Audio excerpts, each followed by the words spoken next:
So this was a position from the game between Vasily Ivanchuk and Magnus Carlsen.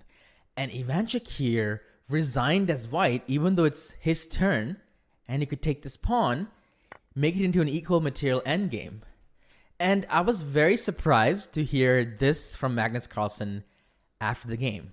And even at the end, I was not completely sure. But yeah, he just resigned. I mean, the match was over, and I think so. He said he wasn't completely sure that he was winning in this position, but I actually had seen this before many years ago in this game. What do these two positions have in common? Well, let's find out, and this will make a case for why you should study your endgames. So here, black's trying to make a pass pawn like this, white's trying to make a pass pawn like this. So white first gets the king near these two pawns. Black plays king f5 trying to get these two pawns. So white will sacrifice one of them to play g6. And after takes, it looks like white's not a pawn, but the outside pass pawn is more valuable than the inside pawn because this is where all the action is. So white will try to catch both the pawns. Now black does the same thing. He sacrifices one pawn to make sure that you only lose one. And look at this position. This position is exactly the same as this position with the colors reversed. Isn't that amazing? This is gameplay in 2009 that I saw randomly. It's the exact same position.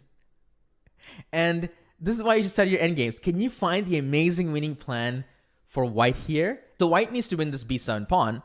Obviously, white will try to run the king up. But black is pretty fast too. Black is just in time to protect this pawn. And doesn't this look like a draw? Can you find the only winning move for white here? If you said it was something like b4 or a4, black will just play king b8. And this is just an easy draw for black. Black will wait like this and trade the pawns. And this is an easy draw. Actually, I just realized that I can even literally play this. And that takes. That's also a draw. So the king goes to the corner. It's just a draw in many ways. The only winning move for white after king c8 is the amazing king a7. And this move blew my mind when I saw it. How does this actually win?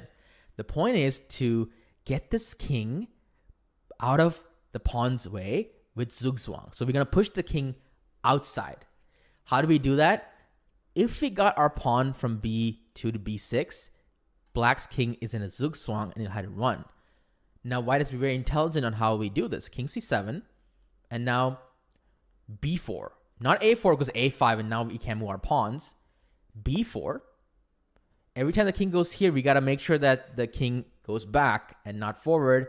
So king c6, a4, protecting these squares. And now here, b5, making sure the king cannot come forward. Very important. Takes, king c8, b6, and we reach our dream position and white wins. So can we recreate the same thing in the final position of Magnus Carlsen's game? This is why Ivanchuk resigned. But again, I was so surprised to hear that Magnus wasn't 100% sure. So same thing, literally the same position. And now at king f2, we play g5, make sure that after king f3 is met by h5, controlling the square, and g4. And unbelievably, two games played 13, 14 years apart have converged into the same position.